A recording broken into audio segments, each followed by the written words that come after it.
Good morning and good morning to your viewers. So this taxi relief support is among the largest relief packages, we're told, for any economic subsector provided for by government. Government has offered the taxi industry a relief package of 1.1 billion, over 1.1 billion. Your reaction?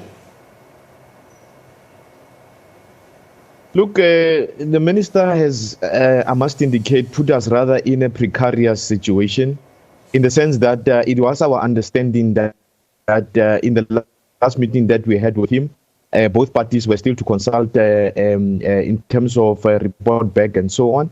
But we did express that 1.1 billion, 1.135 billion was not sufficient. And in fact, it would be a mistake to believe that that whole amount goes to the taxi industry alone.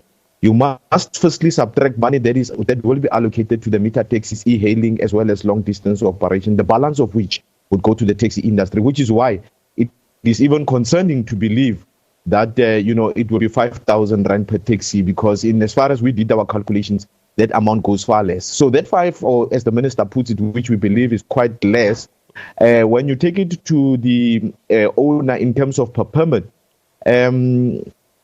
he must then still pay the driver. He must then still make monies available that must go to the queue marshal. So it ultimately boils to, say, about 3,000, 2 point something, that would go to the owner. So it looks like you have a problem on your hands, because government says they're not willing to move on this over 1.1 billion rand. Even if there is a planned shutdown, there's just no money. What's the move forward now?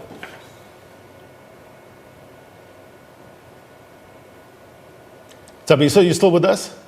In a precarious... I'm still with you. Sorry, if you can hear me? Yes, I can hear you now. Go ahead.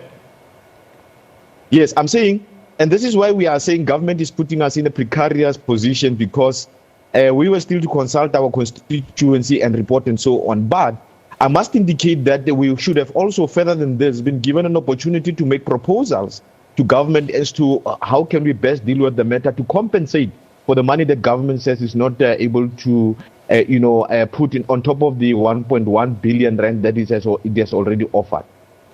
So just take us behind the scenes in terms of the negotiations that were continuing. You say government has put you in a bit of a precarious position. What was the decision, or what was the agreement reached post the meeting?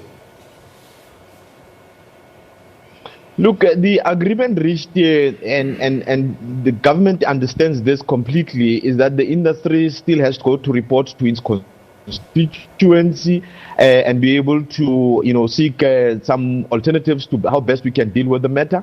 Because remember, when we discussed the issue initially around what government has and what we think is practical, that was precisely because of the mandate that we received from our people. That's the first thing. The one which also adds a problem to the situation is what the minister creates or paints to be the industry's position, that we do not want to register through SARS. Oh, it's a pity that this line is so bad. Let's just try one more time. Thabiso, are you still with us? It doesn't seem so. Thabiso Molelekwa is from SANTACO. We will try to get him back a little later on in the program if we have time. But just basically expressing some of their frustrations with regards to this negotiations and what has been announced by the Minister of Transport. We're going to take a quick break. I will get you more news next. Stay with us.